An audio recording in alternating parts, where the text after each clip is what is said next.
Hi everyone! Welcome back to the Sassy Dentist PH YouTube channel.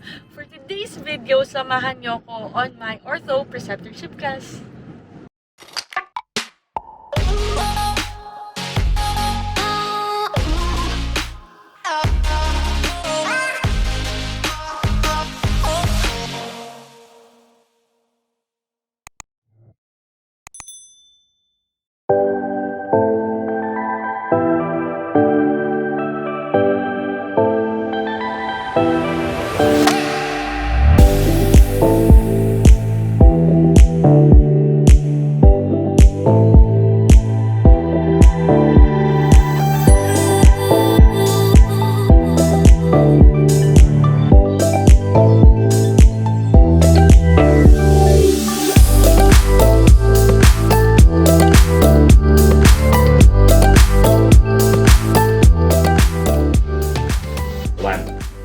Cervico-incisal pag nilagay mo yung module.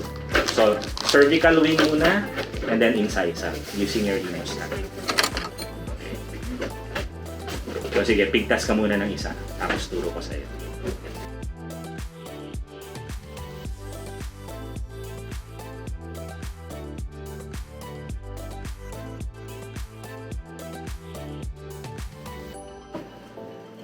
Cervical.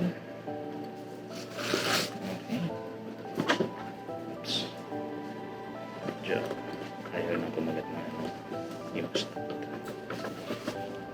Nag-retire na.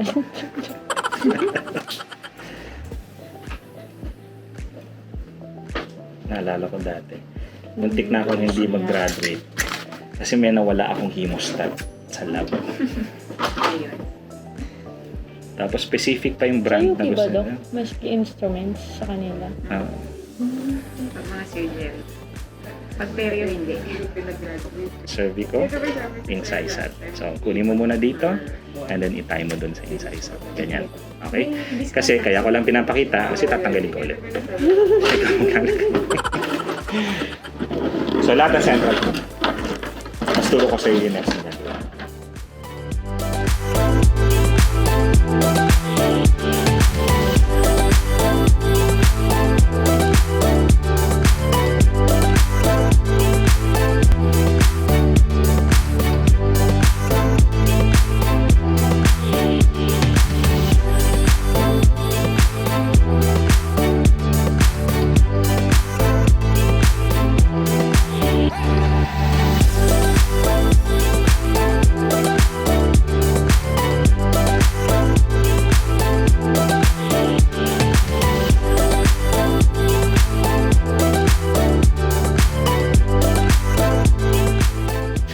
Siguro din kung bibili akong bakit.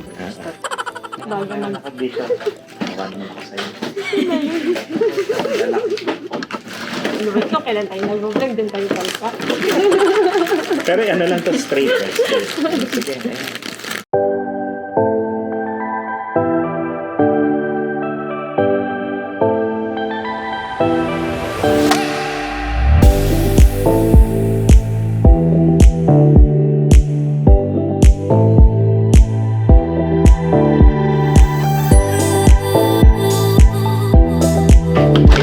All the rest. Lateral, canine, premolars, ligatures yan. Ito, kaya ko lang pinatay yan para engage mo muna yung lateral.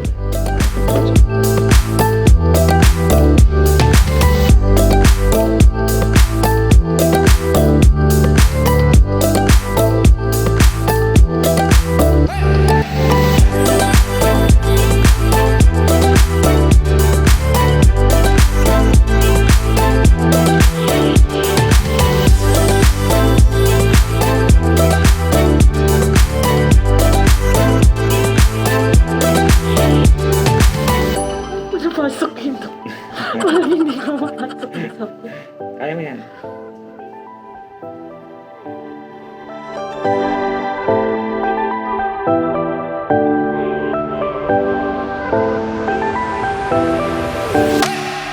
Three days later. 1 hour later.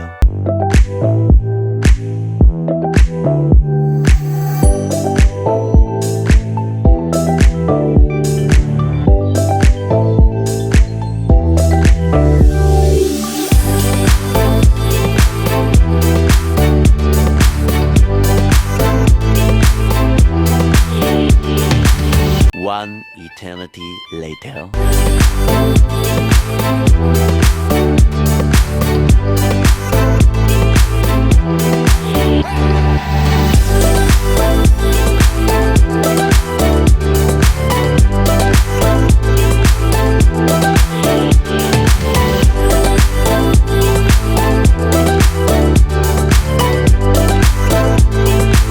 Two 2,000 years later. Very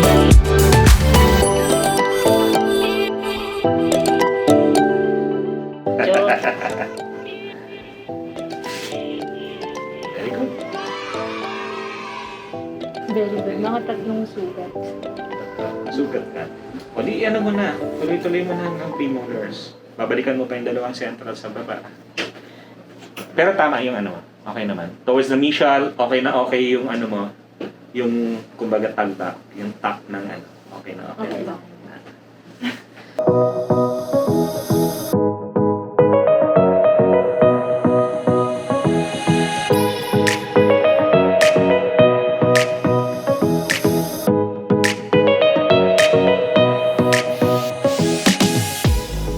Kaya hindi natutulog. Except pag klase ko. Dok, sorry na talaga.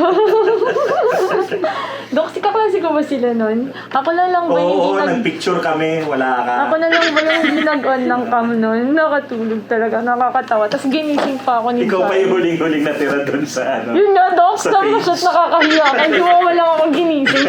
Sabi niya, naririnig ko kanina eh, on cam na. Sabi ko, ba't di mo ako ginising? Nakakainis ka. Nakakainis. Actually, hindi ko naman napansin. Sabaw na rin ako. Nakita ko lang, ikaw na lang.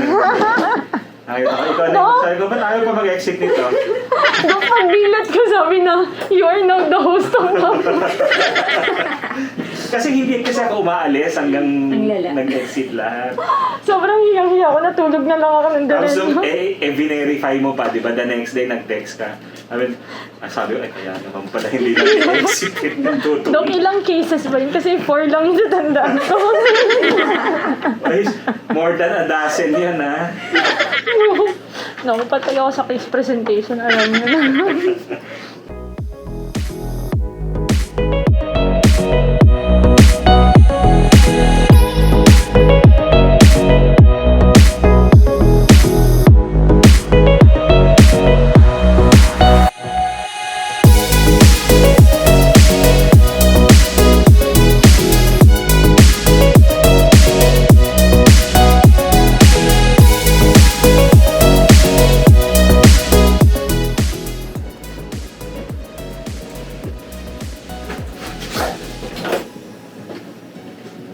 Ito, may kulang ka pa. Sige lang. Ito. Tatay mo rin yan.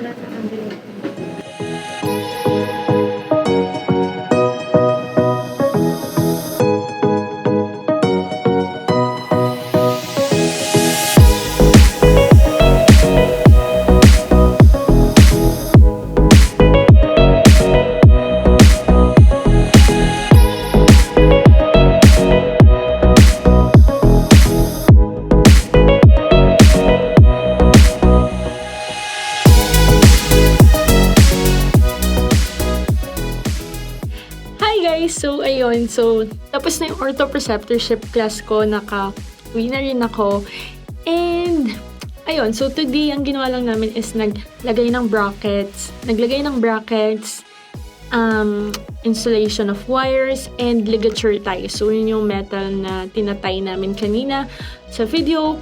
And wala naman masyadong special for today's session, pero since a lot of you have been asking kung ano nangyayari sa orthopreceptorship class, then that's why I decided to ask permission from our professor, Dr. Jonathan Balanag. I hope I can bring you next time, kasi next time will be cases presentation, and preparation pa lang pala on cases, and a lot of may gagawin pa yata kami on that model. So, let's see if I can bring you to my upcoming preceptorship classes. So, yun, if you have any questions about orthopreceptorship class, any suggestions gusto niyong makita on my next videos, then leave a comment below.